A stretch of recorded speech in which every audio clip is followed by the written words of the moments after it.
YouTube recently তার personal ব্লগে নতুন আপডেট দিয়েছে। তো আপডেটটা হচ্ছে যে যারা যারা শর্ট ক্রিয়েটার আছে ওদের জন্য বিশেষ করে। তো তোমরা যেসব শর্টস আপলোড করছো 15 সেকেন্ড 60 সেকেন্ডের, ঠিক আছে, তো ওইটা এখন বেড়ে গিয়ে হয়ে গেছে 3 মিনিটের, ঠিক আছে।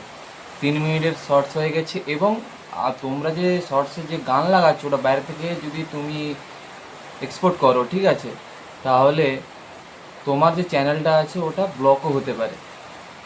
আর তার পার্সোনাল ব্লগে, ইউটিউবের পার্সোনাল ব্লগে আরও বলেছে যে যেসব লং ক্রিয়েটার আছে তাদেরকে 3 মিনিটের বেশি ভিডিও করতে বলেছে। কারণ হচ্ছে যদি 3 মিনিটের কম করে ওটা ওই শর্টসের মধ্যে অ্যাড হবে এবং ভিউ কালেক্ট হবে, ওয়াচিং আওয়ার কালেক্ট হবে না।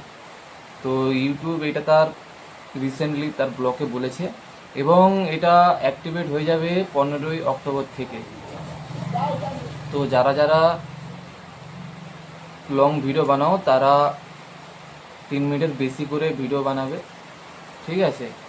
আর যদি আপনাদের এই ভিডিওটা দেখে কিছু গুরুত্বপূর্ণ মনে হয় তো অবশ্যই লাইক কমেন্ট এবং শেয়ার করে দেবেন। আর অবশ্যই সাবস্ক্রাইব করে দেবেন। ঠিক আছে, দেখা হবে নতুন একটা ভিডিওতে।